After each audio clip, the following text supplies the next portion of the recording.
Okay, hello everybody. Today I am bringing you a 3v3 on a map called Extreme Corruption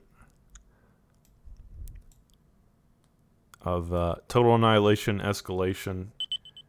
And this should be a pretty good game, guys. This map always seems to bring the most epic matches. We've seen good ones on this before, and like I said, it is very well designed. I think it's technically designed for 5v5 if that is your cup of tea, but today just a 3v3, that's all.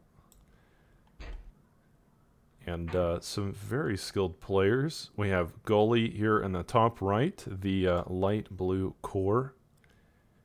We have, what is this? Nope. This is probably a pseudonym that he's using. Smurf account. I don't know who this is, but this will be the blue core. And we have Race, who in the previous tournament made it pretty far. We know that Race is a very good player. The orange core. In the bottom left, we have Corb, the green arm commander.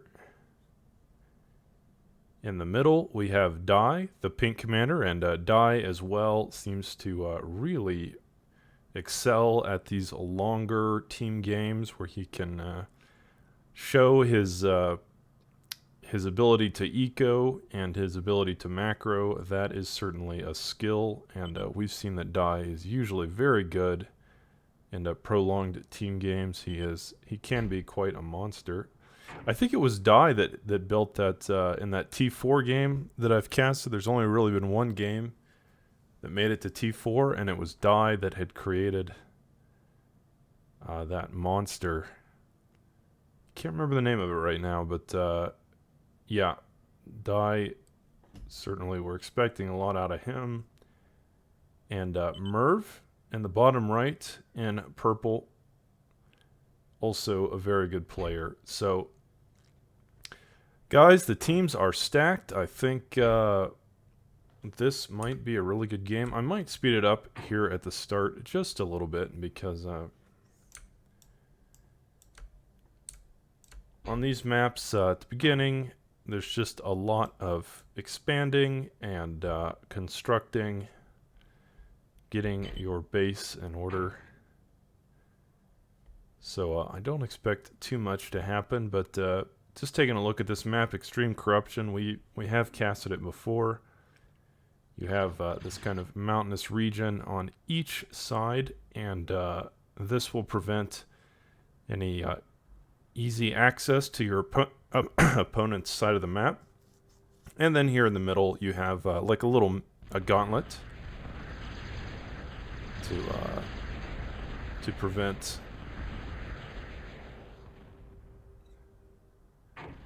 prevent the enemy team from easily accessing your base. You can, of course, build lines of defenses.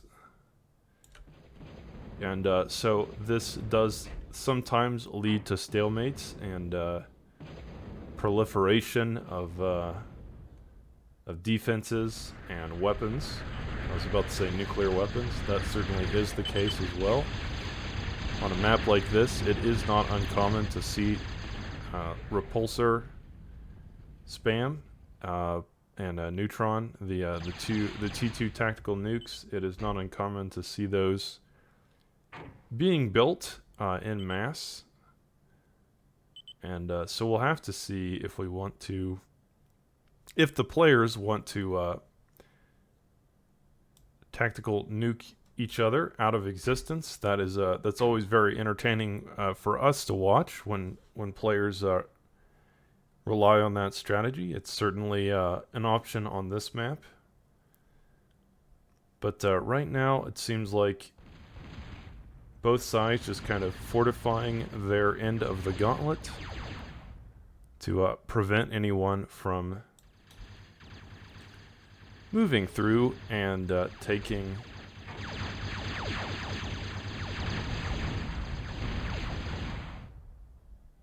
taking advantage of their opponent's side of the map. But nice pickup there by Corb. He did take out one of Race's construction vehicles, so that'll set him back a little bit, but nothing too catastrophic at this point in the game. I think both teams will be just fine. And this may... Just having a look at the start here, Race is sending a few levelers and instigators through to the mid. They will hit a wall of AKs.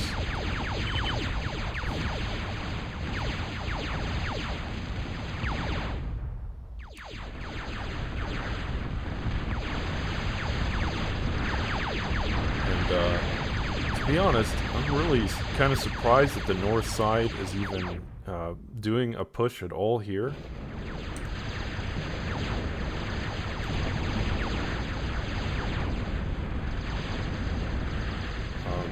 At this point, you expect the enemy team has walled off their side of the map to such a degree that perhaps it is almost a waste of resources and production power to even send these T1 raids on a map like this. It is very common for players to simply rush into T2 technology and then begin their assaults in earnest. And we can kind of see that here. The North team did make a valiant effort, but overall, not really getting too much accomplished. T1 really going to struggle on this map to break through these defensive lines. And so in the meantime, we can expect players in the back. Yep, Race already on T2 core vehicle.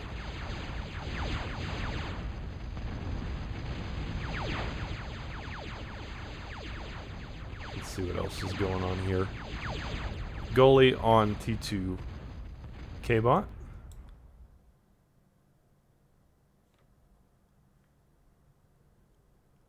Die on T2 K-Bot as well.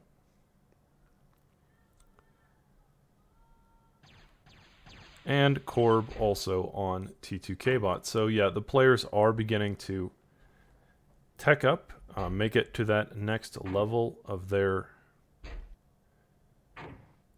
technological prowess. Beginning to, like I said, proliferate arms. And Merv now attempting his own attack. Very smart to just bypass this whole wall of light laser towers completely. But unfortunately, there are a few Manticore here in the back already. And those are very good at picking off T1 units in general. But Die has made it through with some Mavericks. Let's slow it down here. Yeah, Mavericks at this point in the game can be absolutely devastating. The northern team really kind of slipped up in defending it. As you can see, this whole right side was pretty well defended, but this left side, there was just a huge hole there.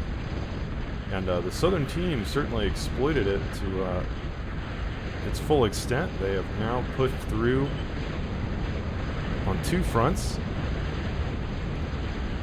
I think this mid gap might be the most impactful. Already we've seen a lot of wind generators go down. These Mavericks are getting low. Can they accomplish anything before the contagion is dealt with? These two Mavericks here also very low, and he might kill it just in time before it takes out that Moho extractor. That would have been very painful, I'm sure. This Maverick taking out some metal extractors itself. So the northern team does manage to stop the bleeding, but as you can see, Race has lost most of his southern base. That has all been taken out. And still, the northern team has not managed to fortify this leftist, this western approach to the middle. We've got some Mavericks and Warriors now pouring through. There is kind of an alternate entrance on this map to the to your opponent's side. You can come up onto this ridge and then come down this hill, and so they also have failed to fortify that location. So great job by the southern team finding those holes, finding those entrances into the enemy base. And this Maverick up here still alive, but it will finally die.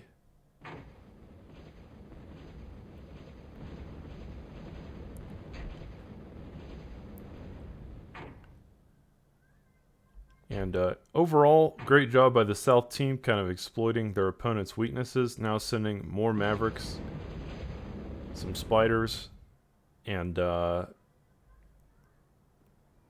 Warriors as well. Right now, that's it. We're kind of on the Maverick game plan for the Southern team. Not a bad option in this part of the game. Mavericks are certainly the flavor of the month. And they could most definitely win the game if the northern team does not counter this correctly, bringing some Spiders to get that paralysis damage in. The Spiders will paralyze their targets. It will make them immobile. It will make them essentially stunned. And this will give the Mavericks an easier time melting their targets down, grinding them into dust.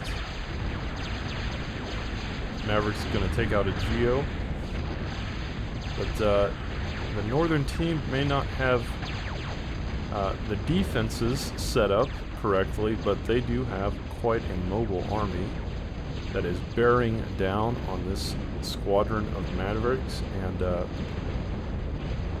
think they should be just fine.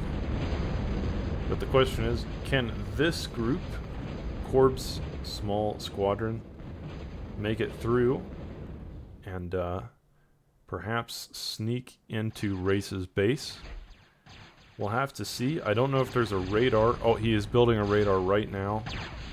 But it may be too late before he actually even notices what's happening. But as I say that, those Manticore are moving to the west. They have caught on to Corb's sneaky little plan. And Race not content to allow this this raiding party to get into his base and deal even more damage than has already been dealt. So Manticore's not a bad counter to Mavericks if they can keep them at a range. Obviously, if the Mavericks can get into range of the Manticore, that is a different story.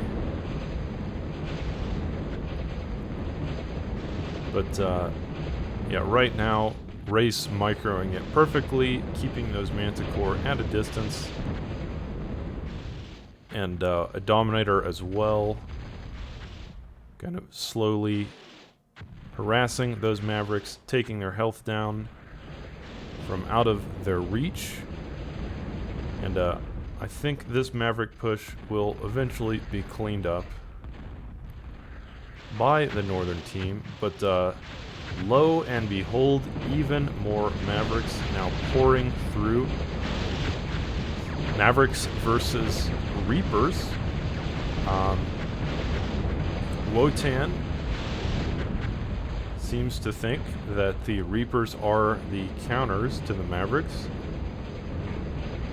And maybe we'll get to test that theory today.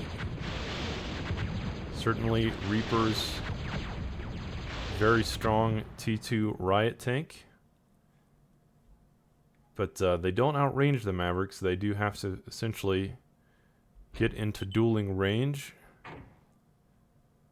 with these gunslinging K-bots, and that can be quite a devastating thing to do, especially if there are spiders to back up those Mavericks and paralyze the Reapers. But overall, the Northern team still doing a very good job of holding this position, of preventing the Southern team from easily breaking through. They still have not fortified their western approach, but it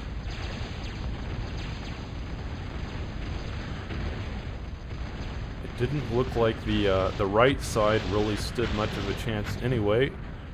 Perhaps the Northern team deciding that investing their resources into a more mobile force will be a better way to defend their territory. The problem with that is that inevitably these raiding parties will break through, and these Mavericks definitely going to take out these Mohos. That is a lot of Mavericks. That's at least 10. And they're so fast too. They're so fast moving. It's hard to catch them, even though the Northern team bringing essentially everything to stop them. They just can't keep up. So these Mavericks guaranteed to do some damage, to inflict some punishment before finally being dealt with.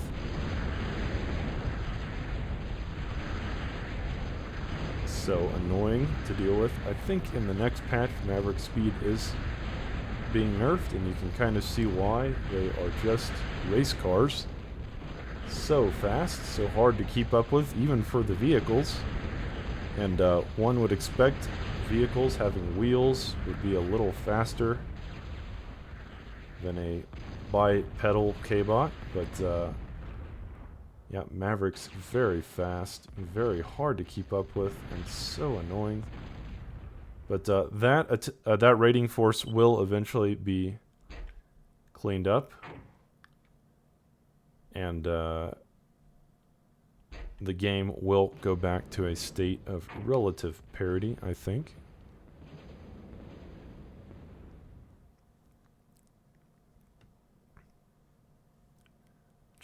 Let's just take a look at the player bases, see what they're up to. Building a fusion there.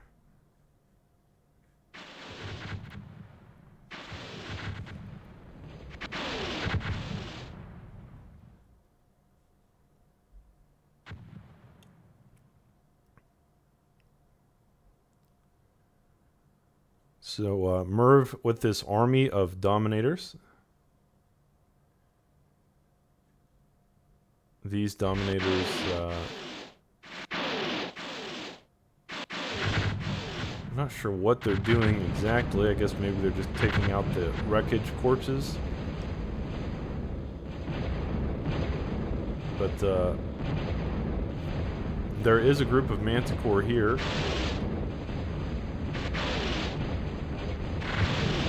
Ooh, perfect aiming there. He takes out that one. But yeah, he's definitely going to want to use his forward-firing missiles. The Dominator having two firing modes, they can shoot vertically or horizontally. And in that situation we just saw, he was using the vertical launch option, but now he is using the horizontal launch option. And Dominators and shooters from the Southern team, in both cases, it is the long-range K-bot, long-range T2 K-bot, from the Dominator being the core long-range K-bot, and the shooter being the long-range ARM K-bot.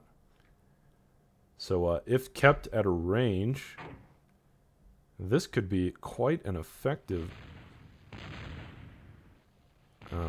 kind of harassment force, or poking force. If you play any MOBAs, any multiplayer online battle arenas like Dota or League of Legends, I'm sure you've heard of the term poking, and that's essentially what's happening here. That is where you harass your opponent from a distance in such a way that they can't really react with long-range skills and abilities, in this case long-range weapons. These Reapers simply being melted down without having even a chance to respond. They are outranged by these shooters. But Race responding with Lugers, or excuse me, Pillagers.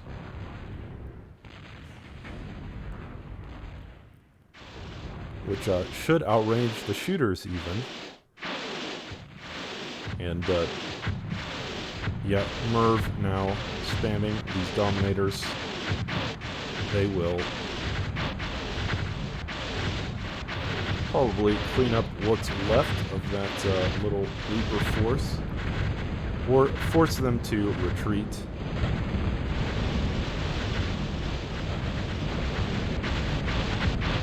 So very well played by this other team. They've got a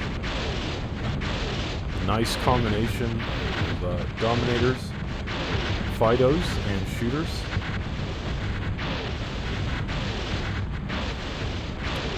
I'm worried. I always do worry that my game sound might be too loud, but whenever I turn it down during the replays, usually people get upset with me. So maybe I'll just leave the I will leave the sound at this level, and I'm going to ask the community, ask my viewers what you think.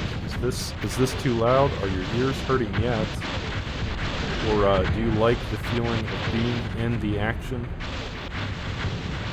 Do you enjoy feeling as though you are on the battlefield itself, perhaps walking alongside of these Dominators, feeling the heat of the immolator, the flames?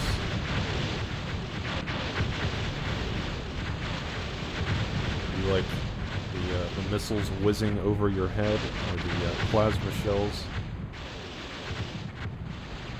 whizzing past your ears? If that's what you enjoy, then perhaps this is the volume level for you. But knowing you guys, someone's going to tell me to turn it up even more. They're not content until they start getting flashbacks. They need PTSD from these games. Well, if that's your thing, who am I to question that? We will try it at this volume level.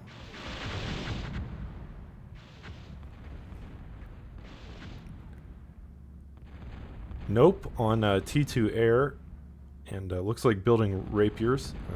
T2 Air at this point in the game can be very devastating if your opponents, especially if your opponents haven't really built the correct counters. Here we do have a Punisher. Kind of plasma defense, and these this should kind of clear out anything within its radius. Up on a ridge there, very well. Merv deciding that nothing is going to enter into that approach. That's simply off limits, not allowed, and. Yeah, these rapiers could do very well. I don't see any flak. There are these two slingshots. He's going to want to avoid those for sure.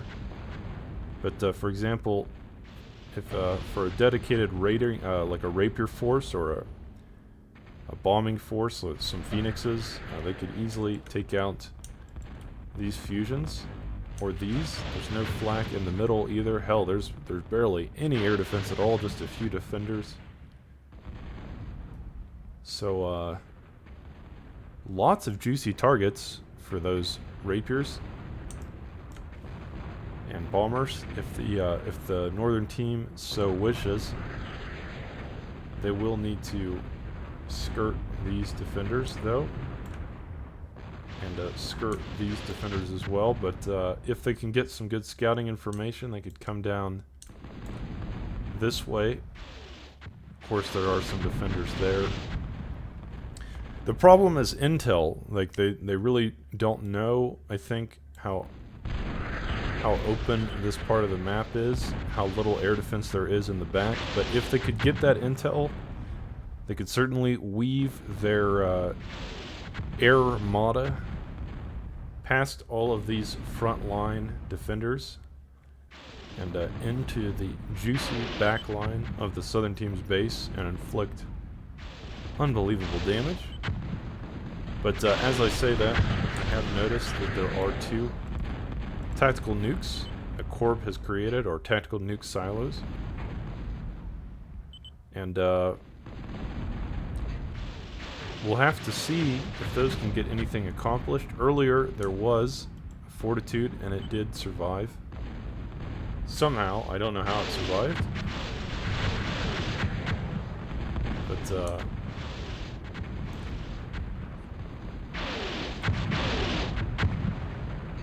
yeah, both teams just kind of proliferating their forces, building up their...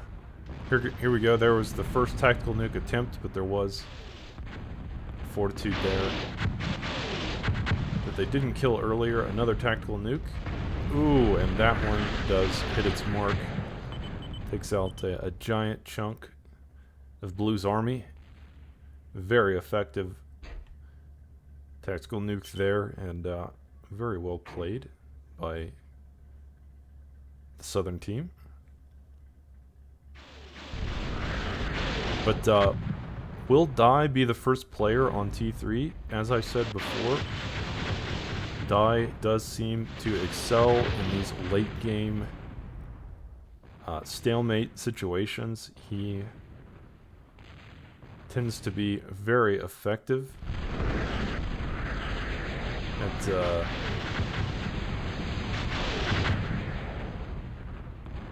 making it into these scenarios and creating that unstoppable T3 or T4 squad that ultimately does end the game. Are there any other players on T3?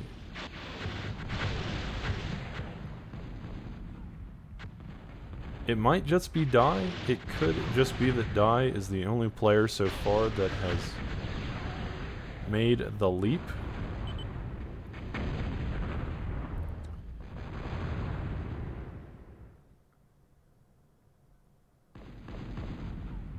So Dai looks like beating everybody else in the game to the 3rd tier of technology, and that will give him a huge advantage.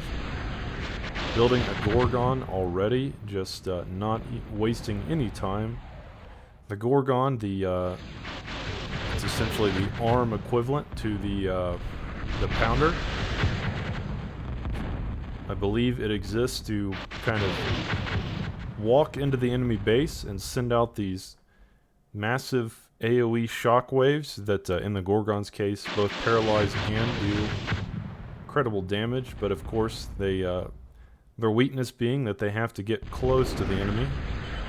So they're kind of walking targets. If you can get a Gorgon out early, sometimes you can just win the game. It depends on how prepared your opponent is. Certainly the northern team has a lot of artillery and Goliaths. That Gorgon definitely not going to have the easiest of times. But if the Gorgon gets support, if it is supported by these Dominators, then perhaps it could end the game. I guess we'll have to find out. Corb also on T3. I may have missed that. Corb may have actually beat Dai to T3. Here in the southwest corner of the map. But either way, the southern team will make it to T3 first. And I don't know about the logic of pushing forward here with this army, it's certainly not going to get too much done. They really need to wait. If they could wait for this Gorgon, which is almost finished, they could get so much more accomplished by backing up that massive mobile T3 monster. That is definitely what they want to do. I don't think that they want to attack now. These Marauders basically being wasted, and now some Rapiers moving in to deal even more damage.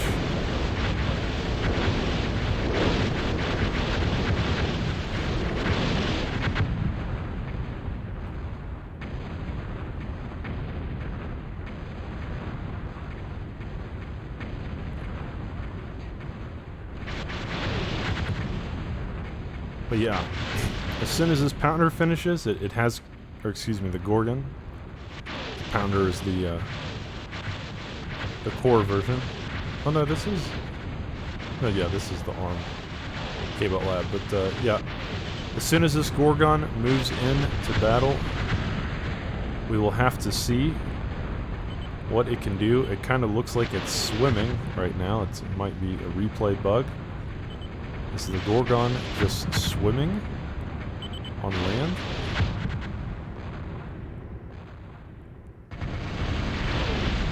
Uh-oh. What happened? Pink just left the game. It looks like Pink drops out of the game. It looks like he just disconnected. I think maybe his internet. Problem with his internet, or problem with his connection, or maybe his game crashed. Either way, that is just devastating for the southern side. And so disappointing too. We were just about to see that Gorgon make its way across the map and perhaps deal devastating damage to the north, or even win outright. It was possible that the Gorgon could have just won the game. But now we will never know, because Die does drop out at the worst possible time. That's so devastating. That's so so disappointing.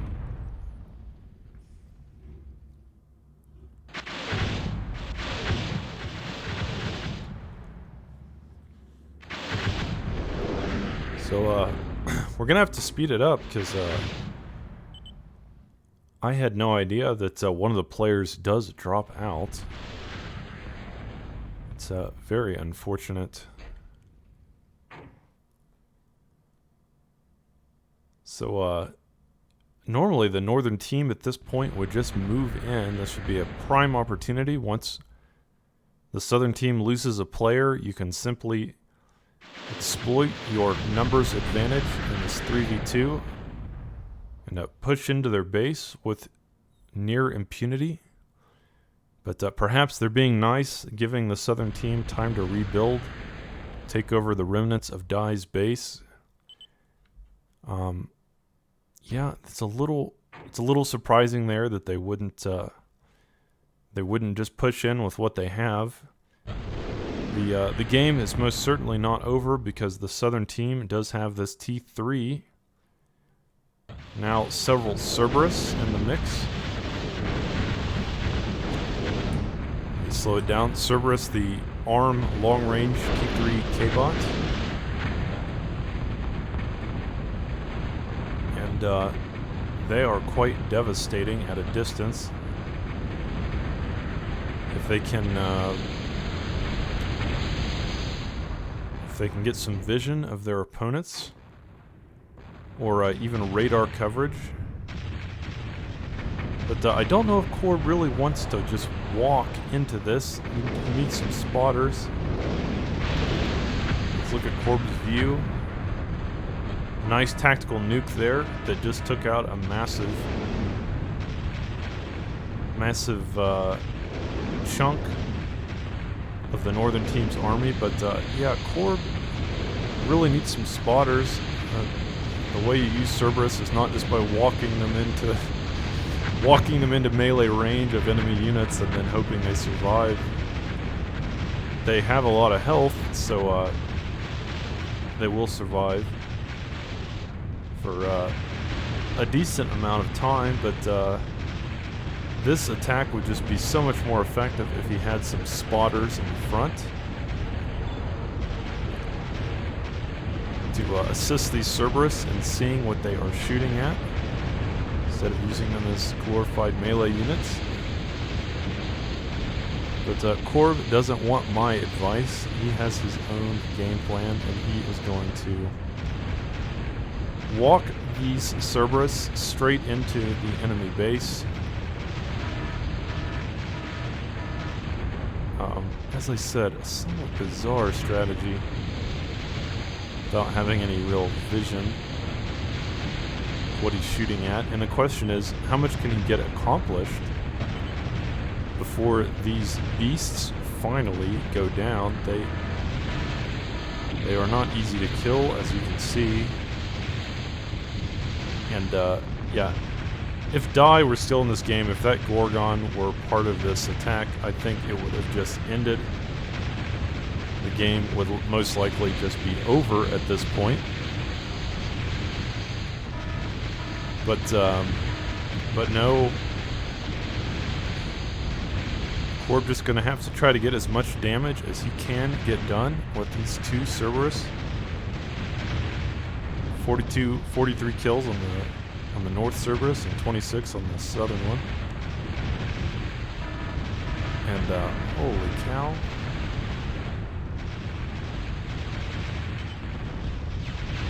What can the northern team do to stop these?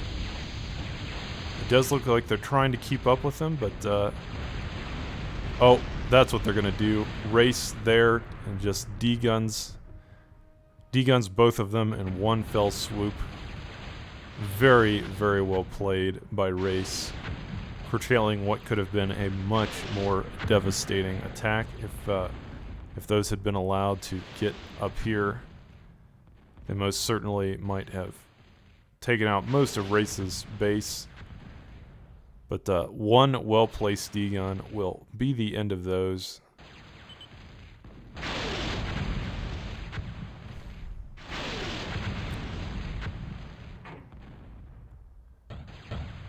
And I am really surprised at how effective those three Cerberus were with barely any vision support. Just walking them right into the enemy base and using them at short range. Here we go, a couple tactical nukes to come in. And I think both of those stopped by anti-nukes. There is a fortitude here. There is another fortitude here.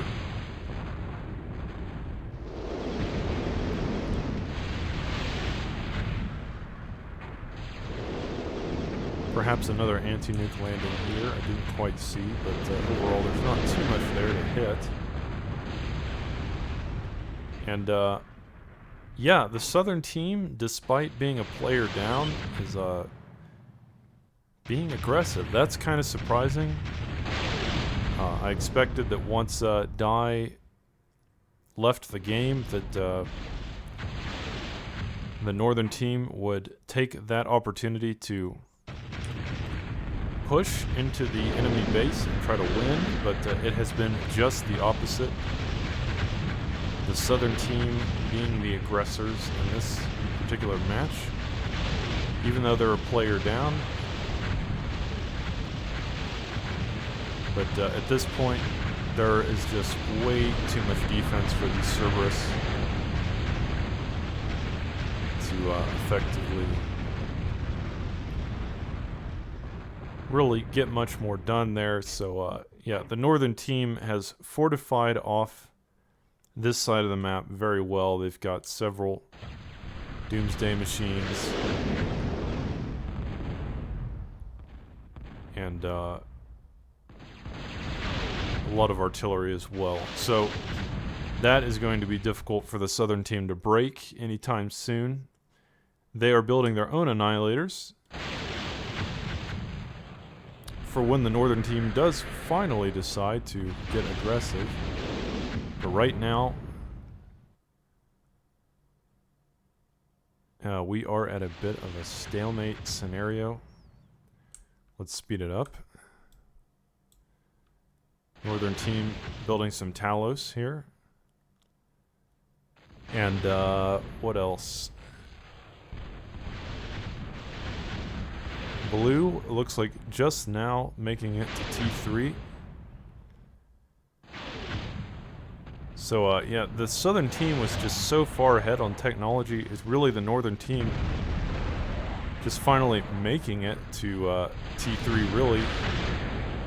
The southern team really, they had such a tech advantage for such a long time that I think had DIE survived, they would have won the game with that Gorgon push. But now it is going to be prolonged. As I say that, an Arbitrator moving forward. These Arbitrator are really specially designed to take out walls of defense. I think that missile probably was meant to target something else. I don't think the Arbitrators have quite that long of a range. They do have a good range, but that was insane.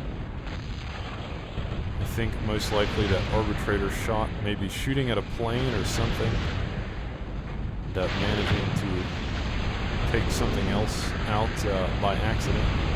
That is more like what the Arbitrator range is. We'll take out a small group of slashers there. So we'll have to keep an eye on this thing. Let's slow it back down. Another tactical nuke coming out.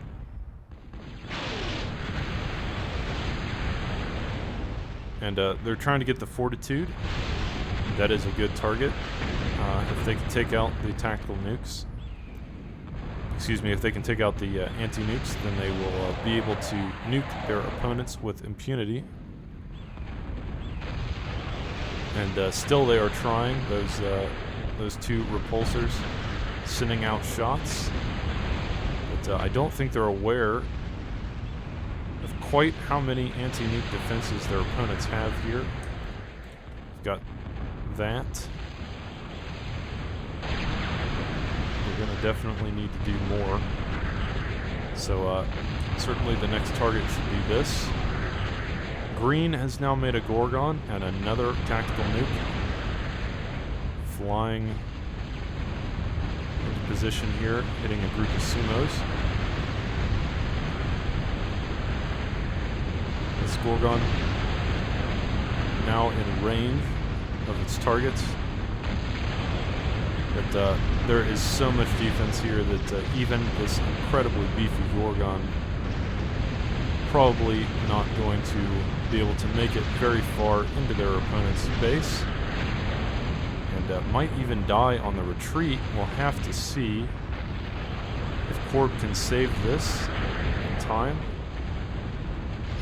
It's definitely going to get low health. A Gorgon 20 minutes ago probably would have won the game, but a Gorgon now a little bit pitiful, as you can see. But this Arbitrator continuing to shoot its volleys at the enemy defenses, but really it's going to want to target those anti-nukes if he can.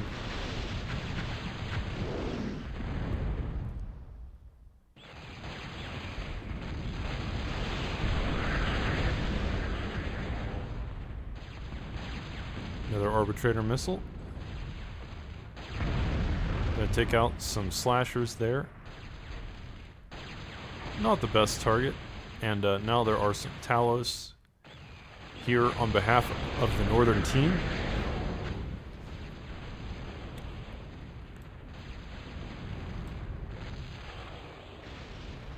It does look like Goalie now moving to T4. Going for the experimental unit gantry. That is certainly one way to end the game if he wants to, if he's decided to go that route.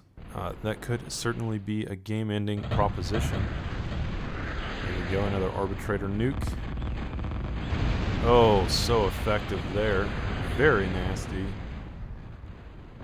Very nasty and very hard to deal with, those arbitrators. I recently played a game that was, they got into a stalemate situation like this, and I had to build 2 arbitrators. And with 2 arbitrators, I was eventually able to slowly take out my opponent's defenses just like this. Then eventually I could hit more of the foundation of their base.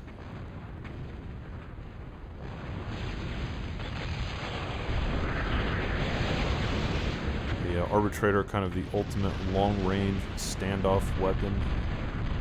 You can simply pick apart your opponent's forces and defenses from such a massive distance that they have trouble even reacting to them.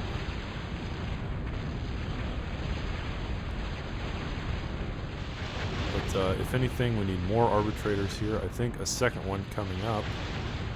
Yeah, getting more arbitrators in this situation, definitely a decent choice.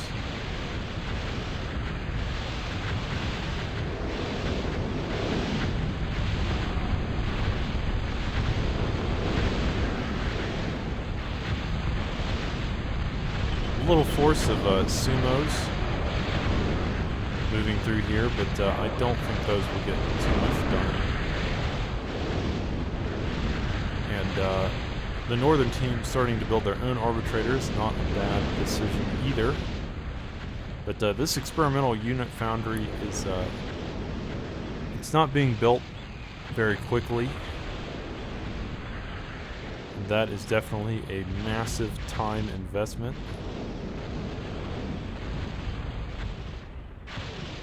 Ooh, nice shot by that arbitrator. But let's look at the players' bases again.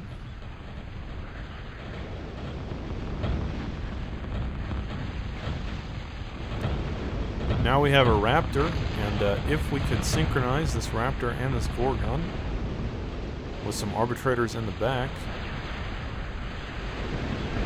might we see the southern team breaking through?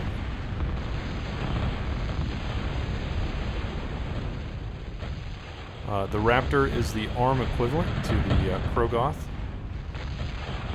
These are essentially Tech 3.5. They are one of the strongest T3 units in the game, and they are just looking at it, you might not expect that it has an unbelievable amount of health and damage. But perhaps the strategy of Corpse is to move the Gorgon through first, deal as much damage as he can with these paralyzing AoE shockwaves. See how much he can get done with that. Rapier's coming in here to push this monster back.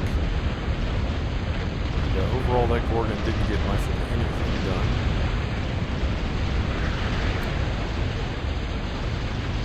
But these arbitrators have moved up. Let's see, where am I on normal game speed?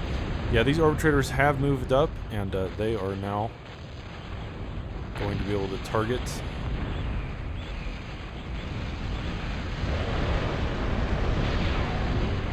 a group of rapiers flying in and melting this arbitrator. Almost killed it. They got it to about 1/10 of its health. But yeah, this arbitrator might die. I'm not sure exactly what they're shooting at, but this arbitrator is just at a sliver of health now. There it goes. A lone artillery shell will finish it off. And yeah, overall, both teams really struggling to make a dent in their opponent's defenses, or break through to the enemy's side. This has just been quite an epic game. Even for a 2v3, you would expect that the northern team would have had a massive advantage, but it doesn't seem like it at all. It has been so evenly matched. Even after Die dropped from the game, this has been nothing but a back and forth. An absolute brawl between two sides, neither side really having a huge advantage. Now the northern team is using its own arbitrators to inflict heavy damage on the South's defensive position. And this arbitrator might want to move back. An army of behemoths now moving down the field. And but my god, there's a lot of doomsday machines.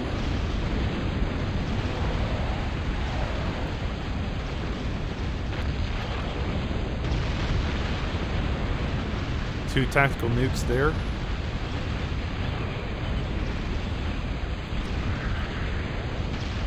Won't get too much accomplished.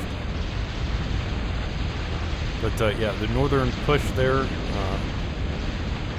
really not too effective. I don't think they have any idea just how much defense the southern team has. 4 annihilators and 5 doomsday machines, 6 doomsday machines. That will be enough to stop almost anything in its tracks. It's simply too much defense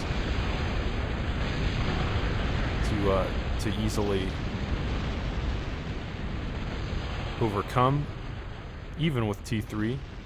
This arbitrator, however, doing a decent job of slowly melting down these doomsday machines from a distance.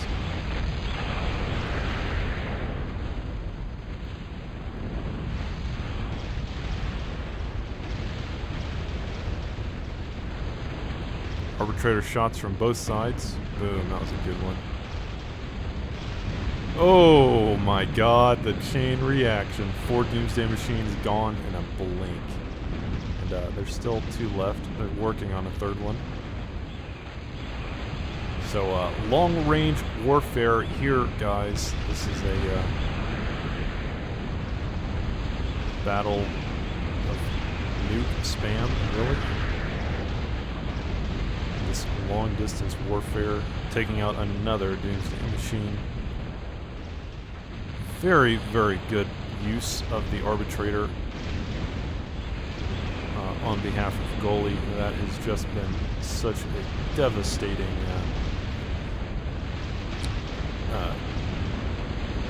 devastating option for the northern team, and it has been quite effectively breaking down their defenses, but it may not matter because they are now moving through.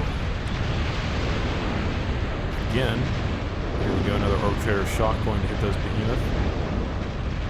But yeah, the southern team now moving through with this combination of Cerberus and Raptors.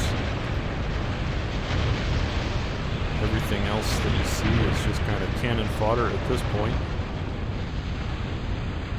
But with arbitrator shots in the background to soften up their targets. But will it be enough? That is so many doomsday machines. That arbitrator shot going to miss completely. But this Raptor is still very healthy. There we go. Nice shot there. And let's look at it from corpse perspective.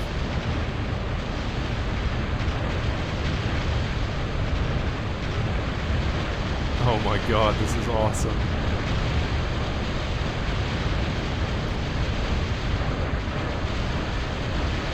So much defense. Even this Raptor cannot withstand the amount of punishment coming from the northern team's side. There is just way too much.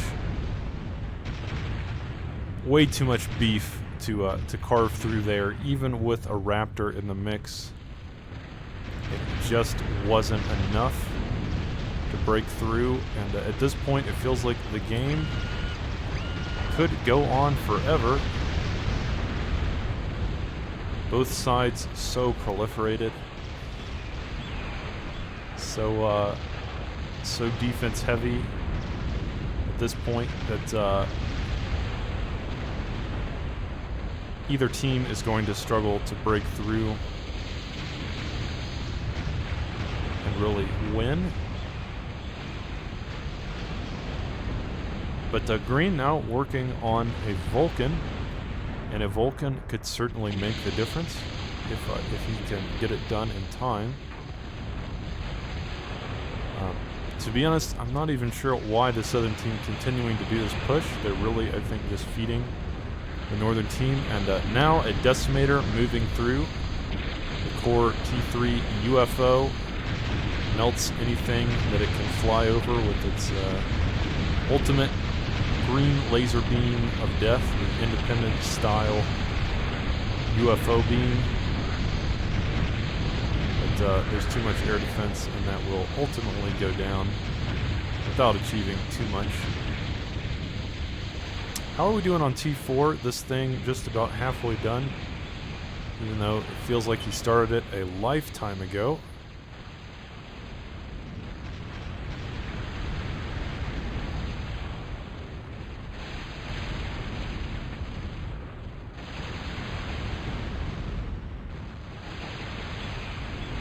Arbitrator sending out another nuke, but that will just hit a sumo. And now a pounder in the front. We talked about the pounder a little bit earlier. The pounder, the core AoE devastation vehicle. I think their health even makes the Gorgon look weak. The Pounder having an unbelievable amount of HP. 2 tactical nukes flying in, but those will be met with anti-nukes, and unfortunately not going to achieve too much there. Oh, what is that Arbitrator shooting at? Going to take out a defender, but ultimately nothing too impactful as the game continues to drag on, and these tactical nukes continuing to come down, the Arbitrator nukes.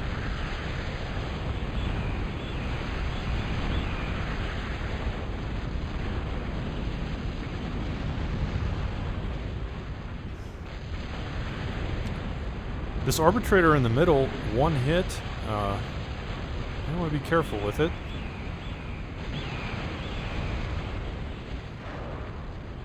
Does seem to take out that Doomsday machine, but it is so low.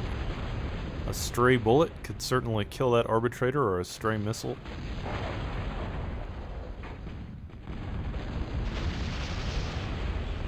And here it is. Boom, down goes that Arbitrator. Does get one final shot off before finally being eradicated from the battlefield forever. And yeah, how are we going to win the game? This Vulcan finally finished, but it doesn't look to be firing. He will need to assign targets. Certainly that Vulcan could be quite a devastating offensive option. Once it starts firing, it is now firing.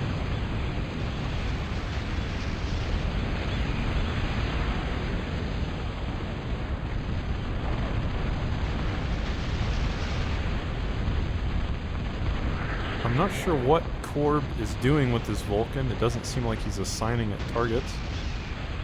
Definitely, once you build a Vulcan, you want to keep it firing as much as possible. Keep those shells pouring into the enemy base, taking out their defenses.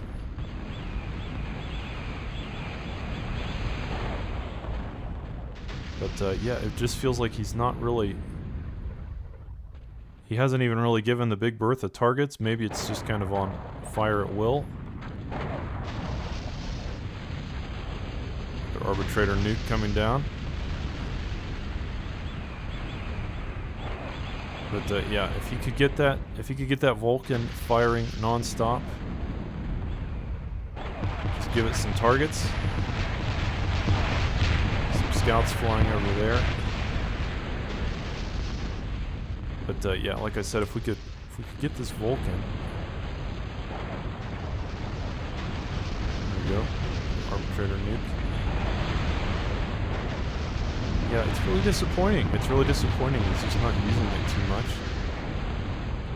And that thing could easily cause some chaos, cause some damage onto the northern team's side if microed correctly, if given targets. But yeah, I'm not sure why the South is pushing through with these two juggernauts. That's just not going to be enough. There's too much defense for that to really do much of anything. And I don't think I've seen a stalemate like this in a long time, guys. This is really both teams struggling to get anything accomplished. So much defense on either side that both teams having a hell of a time breaking through.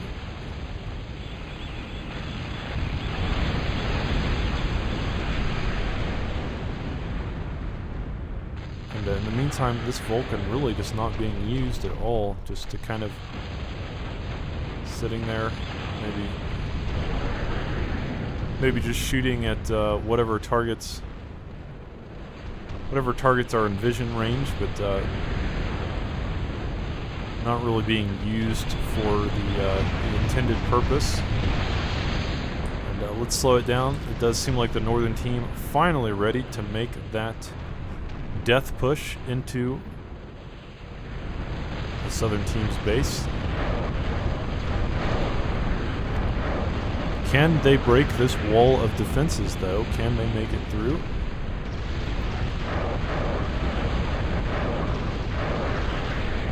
That's a lot of diplomats. Diplomats are very good at taking out defenses. That's kind of what they're designed to do. These vertically launched missiles. They do not have any homing capability, so they are designed to kill structures from a very large range.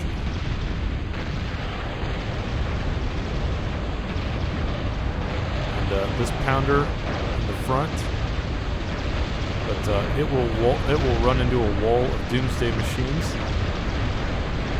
and those are extremely effective.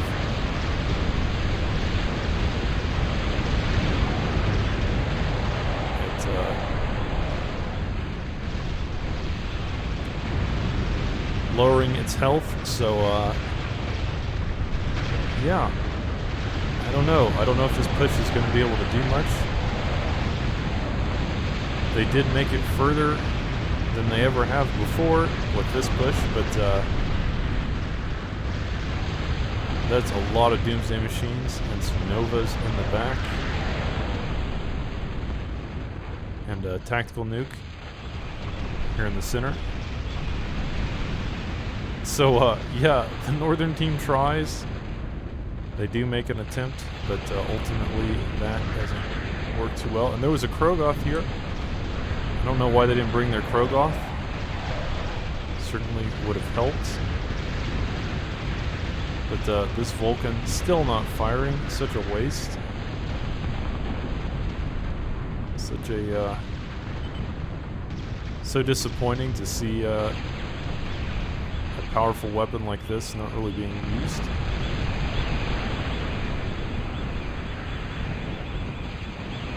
And how's T4 coming?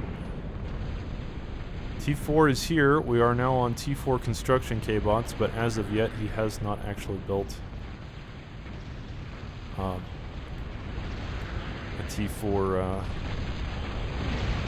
T4 experimental, something that could end the game. And in the meantime, what we have is a trench warfare. That's how I'm going to characterize it here in the middle. Both teams in an endless combat, endless back and forth with one another. Seemingly, it is a battle that will never end. There's just too much defense.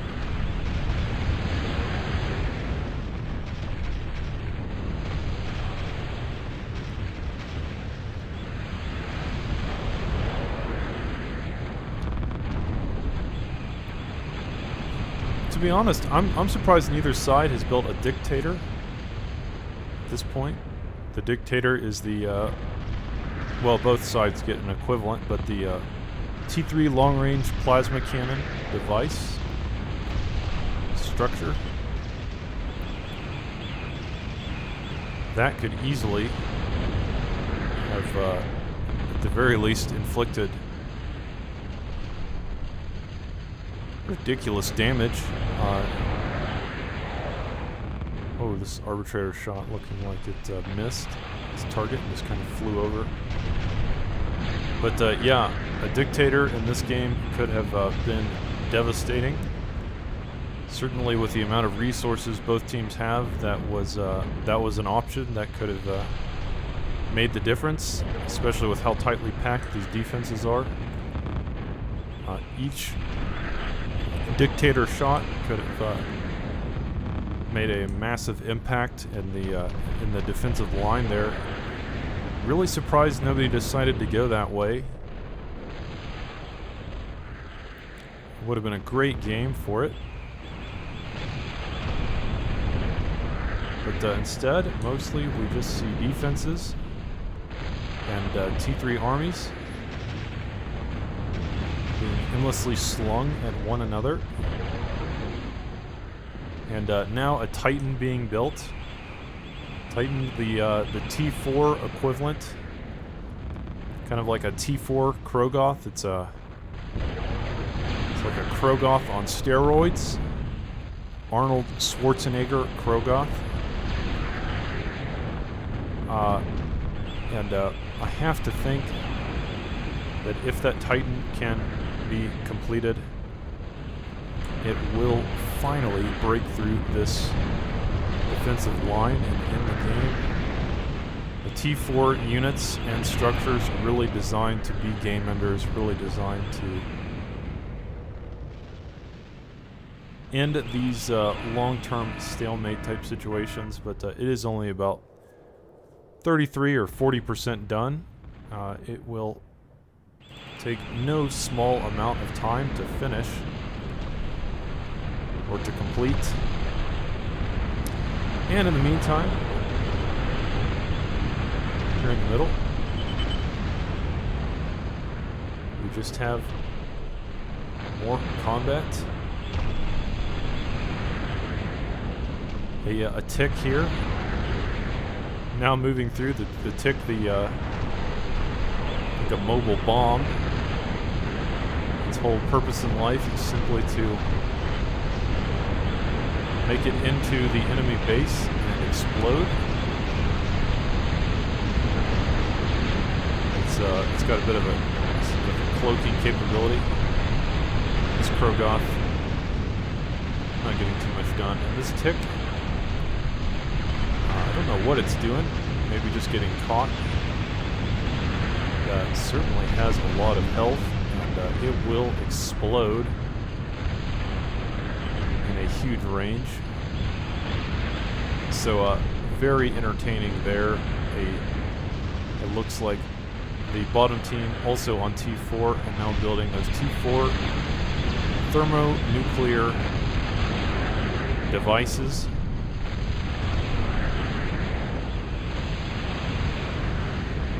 And the northern team now making yet another push, it seems. Slow it down.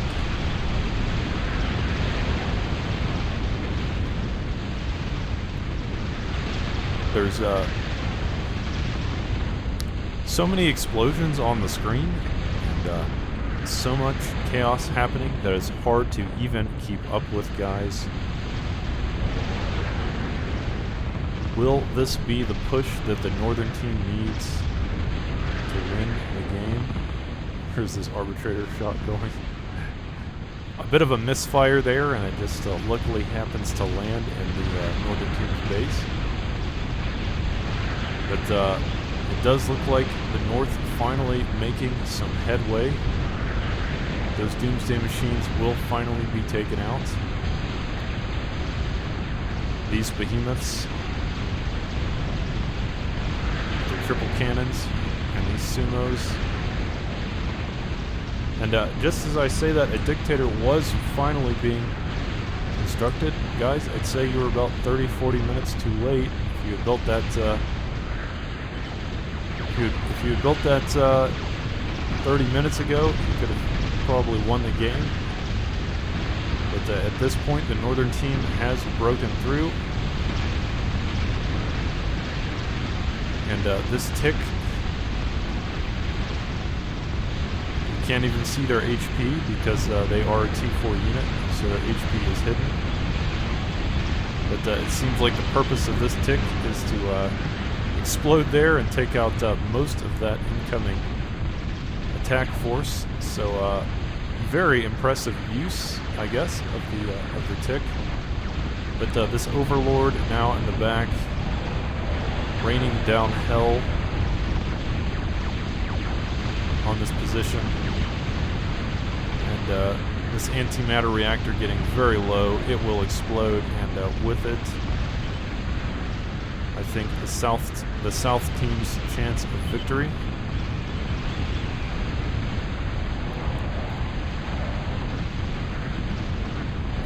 This Vulcan was the most disappointing Vulcan I've ever seen. But yeah, the Northern team finally breaking through, finally getting into the meat and potatoes of the Southern team's base. And a Titan finally on the field. It looks like Race was also building T4. So this Titan will finally make it onto the battlefield. And we might get to see one of these things in action, guys. I have never seen a Titan before. Ooh, nice hit there. It does take out the Vulcan. And good riddance, Vulcan. You didn't do anything that game. So better off dead, I say.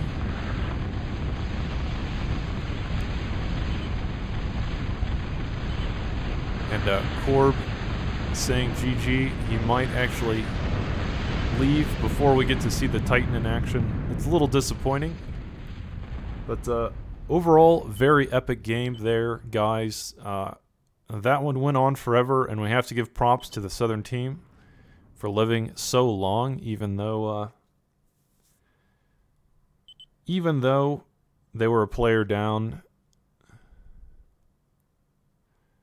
They did manage to drag the game on, and they could have won as well if they had just, I think, played it a little better, used their Vulcan more effectively, perhaps built that Dictator 30 minutes earlier. They could have broken the defenses with those long-range plasma cannons and then swooped in with their mobile forces. But either way, awesome game there, and guys, I hope you enjoyed it.